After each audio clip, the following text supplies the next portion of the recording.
मतलब बुरा ही हुआ हमारे लिए, तो ऐसा नहीं होना चाहिए था।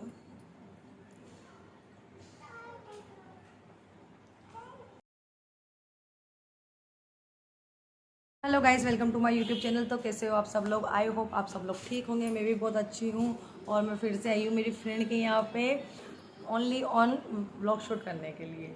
तो जो मैंने पिछले व्लॉग में आपको बताया था मेरे लव स्टोरी पार्ट 1 में, उसमें मेरे 2014 नहीं 2013 से था हमारा रिलेशन, और उसके पहले भी था जो था ही से, वो तो काफ़ी टाइम पहले, लेकिन 2013 से हमारा रिलेशनशिप चल रहा है। तो जो 2014 बताया था वो मेरा मिसअंडरस्टैंडिंग हो गई थी उस टाइम पे, कि मैंने उनसे पूछा था तो फिर उन्होंने बोला 2013 से है। फिर उसके बाद हमारी 2013 के बाद मतलब 2020 के बाद मैंने 2013 से 20 तक का सफ़र बता दिया था आपको, कैसे क्या हुआ हमारी लव स्टोरी के बारे में सब बता दिया था लव स्टोरी। और जिसने मेरी लव स्टोरी पार्ट 1 नहीं देखा वो प्लीज़ मेरे चैनल पे जाके मेरे लव स्टोरी पार्ट 1 देखे, और जिसने अभी तक मेरे चैनल को सब्सक्राइब नहीं किया है वो भी जल्दी से जल्द जाके मेरे चैनल को सब्सक्राइब करें। तो 2020 के बाद मतलब 2020 में 25 नवंबर को मेरी शादी हुई थी उनके साथ, जिसके साथ मैंने लव स्टोरी बताई आपको। और 2020 के बाद हमारी शादी हुई। फिर उसके कुछ टाइम बाद मतलब 2-4 दिन बाद मेरी ननद की भी शादी थी, तो मेरी ननद की शादी भी हमने अटेंड करी है, वो अटेंड करी है। फिर उसके बाद हमने मतलब कोरोना टाइम था ना, तो हम तो कहीं घूमने फिरने भी नहीं जा सके। कौन सा हनीमून, कोई हनीमून वगैरह नहीं मनाया हमने, कहीं भी नहीं गए, बस घर पे ही थे। कोरोना टाइम पे उनके तबीयत ख़राब हो गई थी तो उन्होंने जांच वगैरह करवाई तो कोरोना पॉजिटिव आ गया था उनको, तो 15-20 दिन के लिए वो क्वारंटाइन घर पर ही हो गए थे, तो कहीं भी नहीं जा पाए। फिर उस बीच मेरे भाई का बर्थडे आ गया था दिसंबर में। फिर उसके बाद हमने कुछ भी ऐसा नहीं था। फिर मैं मतलब जैसे आते जाते हैं ना शादी के कुछ दिन बाद घर पे आते पग फेरे के लिए, पग फेरे के लिए आते हैं ना, है ना, पग फेरे के लिए आते हैं। तो वो पग फेरे के लिए भी मैं एक दिन मतलब वो एक दिन भी नहीं, घंटों के लिए आई थी, कुछ घंटों के लिए मैं घर पे आई थी, क्योंकि हमारे घर में भी शादी थी वहाँ पे।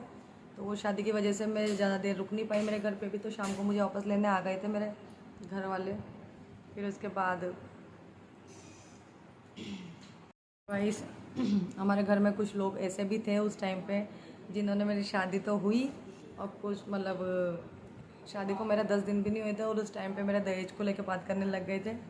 मेरे ससुराल पक्ष की तरफ से कुछ लोग ऐसे थे जो दहेज के लिए बात करने लग गए थे। मैं नाम तो नहीं लूँगी, लेकिन जो वो इंसान मेरा ब्लॉग ज़रूर देखेंगे ना तो वो समझ जाएंगे कि मैं किसके लिए बोल रही हूँ।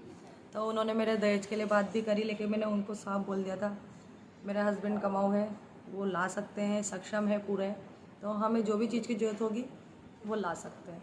मेरे पापा से जितना बना था, जितना कुछ किया उन्होंने मेरी शादी के लिए कर दिया। फिर उसके बाद चलता रहता है ऐसा, तो बहुत सारे होते हैं जलने वाले ही होते हैं जो ऐसी बातों को बोलते हैं। फिर उसके बाद मेरे मतलब जनवरी में आई थी मैं मेरे घर पे कुछ टाइम तक रहने के लिए। फिर उसके बाद हम घूमने फिरने गए, ऐसे मतलब ऐसे दिन निकल जाते थे पता ही नहीं। फिर एक दिन ऐसा आया था कि मतलब हमारी दुनिया टूट गई, और वो दिन था मतलब क्या कैसे बताऊँ, मतलब सोचना, 23 जनवरी, तो बहुत बुरा दिन था। 22 तारीख की बात है, और 22 तारीख के पहले 21 तारीख की बात है, हम घूमने फिरने गए थे मेरे घर वाले और हम सब, घर वाले भी गए थे हाँ, और तो मेरे पापा भी जाने के बोल रहे थे। पापा से मैंने बोला, उन्होंने क्या मतलब मेरे पापा ड्रिंक वगैरह करते थे, तो पापा ने बोला मैं भी चलूँ, तो हमने मना कर दिया था, क्योंकि टॉमी वगैरह भी जिद करता जाने के लिए, हमारे जो टॉमी डॉग था वो भी जिद करता था जाने के लिए सब जगह। तो पापा से बोला मैंने कि पापा अगले टाइम चलेंगे। फिर उस टाइम पे अगले दिन मेरे पापा से बात करी। फिर शनिवार के दिन, तो शनिवार या शुक्रवार ऐसे ही कुछ था, 22 तारीख की बात है, 22 तारीख को मैंने पापा से बात करी थी, अच्छे से बात हुई थी, सब सही था। लेकिन 23 तारीख को अचानक से पता नहीं क्या हुआ मेरे पापा के, जो उनकी तबीयत बिगड़ी अचानक। ड्यूटी पे थे मेरे पापा, राजस्थान पुलिस में थे वो, तो अचानक से उनकी तबीयत ख़राब हुई, और उनको उस टाइम पे डॉक्टर लोग भी हड़ताल पे चल रहे थे, तो उनका इलाज यहाँ पे नहीं हो पाया, उनको कोटा रेफ़र कर दिया। तो उनको कोटा ले जाते ही मतलब मेरे पापा की डेथ हो गई। बहुत ही कठिन भरा सफ़र था वो हमारे लिए। तो इसके आगे इस मैटर में मैं नहीं बताऊंगी आपको। इस वाले मैटर को मैं यहीं इनफ करती हूँ, क्योंकि इस मैटर में मैं नहीं बता पाऊँगी। तो हाँ, जो भी हुआ मतलब बुरा ही हुआ हमारे लिए, तो ऐसा नहीं होना चाहिए था।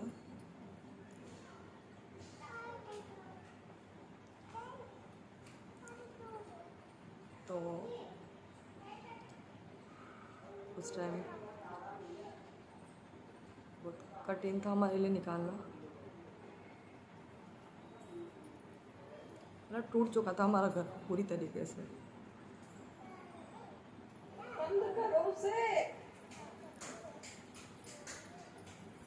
तो गाइस, हाँ, तो मतलब अब जो हुआ सो हुआ, उसको तो नहीं रोक सकते, जो होना था। तो फिर मतलब उसके बाद इनफ, उसके बाद तो कुछ नहीं, उस मैटर में बात नहीं करूँगी। तो उसके बाद मतलब मिस्ट्री लग गई थी मेरे, प्रेगनेंसी कंसीव हो गई थी। मैंने प्रेगनेंसी के बारे में आपको बीच में बताया है, प्रेगनेंसी का व्लॉग भी डाला है मैंने। जिसने मेरा प्रेगनेंसी व्लॉग नहीं देखा है वो प्लीज़ जल्द से जल्द जाके प्रेगनेंसी व्लॉग देखिए। तो उस बीच प्रेगनेंसी में मेरे जो भी हुआ, जैसा भी हुआ पूरे 9 महीने में, वो मैंने आपको व्लॉग में पूरा बता दिया है कि भाई मेरे साथ 9 महीने के अंदर क्या हुआ, कैसे हुआ। और फिर उसके बाद जब मिस्ट्री पैदा हो गई थी, तो उस टाइम पे मेरे को मतलब स्ट्रेच वगैरह जो आते हैं वो आए थे। मिस्ट्री मेरे नॉर्मल तरीके से हुई है, नॉर्मल डिलीवरी हुई थी मेरे। तो उसके बाद मेरा मतलब जीना हराम हो गया था बहुत ज़्यादा। इतना भयंकर पेन होता था बहुत ज़्यादा, मतलब मैं तो मरने की दुआ करने लग गई थी कि भगवान इतना इससे अच्छा, ऐसा दर्द देने से अच्छा तो मैं मर जाऊँ। भाई मिस्ट्री तो हो गई थी, और फिर मिस्ट्री को मतलब पीलिया वगैरह भी हो गया था मिस्ट्री को 2-3 दिन बाद, और उससे ज़्यादा ही हो गया था पीलिया। बस मिस्ट्री बीच में आ गई थी, और देखो अभी बीच में आ रही है। तो इसको पीलिया वगैरह हो गया था, है ना। मिस्ट्री बीच में आ गई थी, तो मतलब उस टाइम पे ना मिस्ट्री को पीलिया हो गया था बहुत ज़्यादा।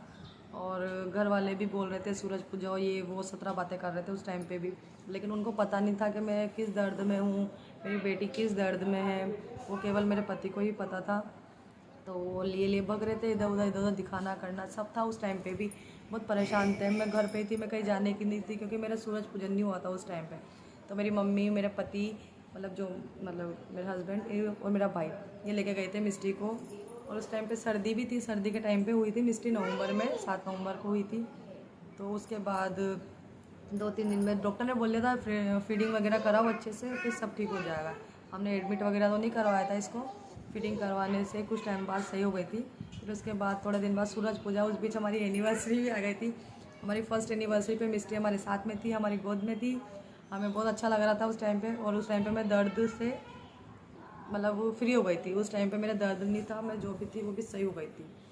फिर उसके बाद हमारे चला, अच्छा चला कुछ टाइम तक, ससुराल में भी अच्छा चला था। लेकिन उसके कुछ टाइम बाद तो हमारे लड़ाई झगड़े बहुत ज़्यादा होने लग गए थे। कभी किस बात पे, कभी किस बात पे, कभी किस मैटर में लड़ाई हो रही है। लेकिन मतलब लड़ाई एक तरफ से ही नहीं होती थी, दोनों तरफ से होती थी लड़ाई। और लड़ाई का मकसद कुछ नहीं था, बस ऐसे ही फोकट में बहसबाजी करना किसी भी बात पे। अब कोई मतलब मेरी लड़की में मतलब मिस्ट्री का कोई ध्यान नहीं रखता। मतलब एक मेरी ननद है जो मेरी मिस्ट्री का ध्यान रखती है, उसके पापा ध्यान रखते हैं। तो उस वजह से भी मतलब लड़ाई झगड़े हो ही जाते थे घर में। अब मैं काम करूँ या फिर मिस्ट्री को रखूँ, मिस्ट्री का ध्यान रखना है बहुत भारी पड़ता था उस टाइम पे। और काफ़ी टाइम तक तो मैं मेरे घर पे ही थी। मतलब मिस्ट्री को 5 महीने नहीं 3-4 महीने की करके तो मैं मेरे घर से गई थी। और फिर उसके बाद मैं ससुराल चल गई थी। तो ससुराल में भी कुछ टाइम तक तो मतलब होता ही था, देखो कि कभी किस बात पे गुस्सा आ जाए, कभी किस बात पे गुस्सा आ जाए। और हाँ मतलब मेरी प्रेगनेंसी में बहुत ज़्यादा, डिलीवरी के बाद भी अगर मैं उस तरीके से वहाँ रहती तो शायद मेरा ध्यान नहीं रख पाते कोई भी। जब भी तो मेरी मम्मी के यहाँ रही हूँ मैं, तो मेरी मम्मी ने मुझे अच्छे से ध्यान रखा, अच्छे से मेरी केयर करी, अच्छे से सब कुछ किया उन्होंने।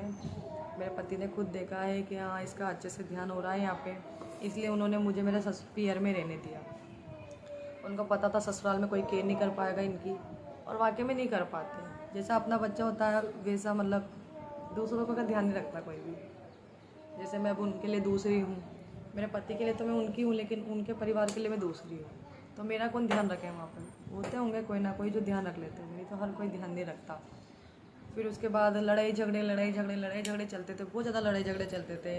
कभी मेरी मिस्त्री का ध्यान नहीं रखते, कभी मेरी मिस्त्री गिर रही है, कभी उसके लग रही है, कभी क्या हो रहा है, कभी मेरे कुछ हो रहा है। तो ऐसे चलते चलते मतलब लड़ाई झगड़े बढ़ते ही जाते थे हमारे घर में। फिर आके कहा हमारे कुछ नहीं, देखो हमने काम भी किया, सब किया, मतलब क्या बताऊँ ससुराल के मैटर में भी। इनफ, बात ख़त्म। ससुराल के मैटर में मैं बताऊँगी क्योंकि वहाँ का बताना मतलब एक न्यू है, एक बुक लिख दूँ ना, बुक वो भी कम है। तो इस छोटे से ब्लॉग में क्या बताऊँगी पूरा। आप सोच सकते हो कि मतलब मैंने पहले प्रेगनेंसी में बता दिया आपको, प्रेगनेंसी के उसमें बता दिया, तो आप सोच सकते हो कि भाई वहाँ ससुराल में कैसे क्या करते हो।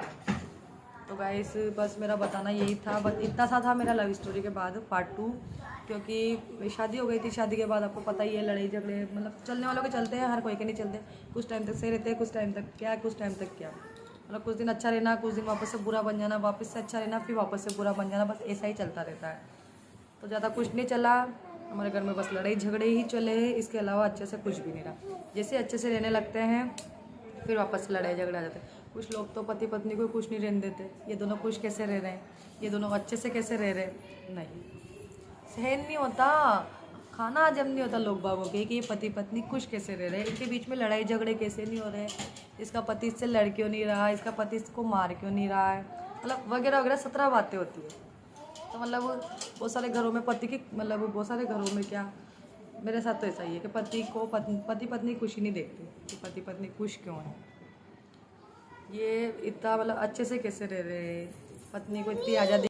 तो गाइस मिस्त्री बार में आ रही थी, तो बार में मेरे को ब्लॉग स्टॉप करना पड़ता है। तो मेरा बस यही कहने का मतलब ये यहीं तक का ब्लॉग था मेरा।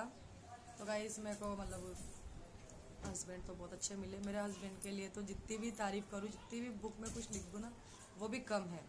बहुत अच्छे हस्बैंड मिले मेरे को, क्योंकि मेरी चॉइस है, हम दोनों की चॉइस है एक दूसरे को पसंद करना। तो हमारा रिश्ता संभालना भी हम दोनों का ही कर्तव्य है कि हम दोनों ही इस रिश्ते को संभाल के चलेंगे।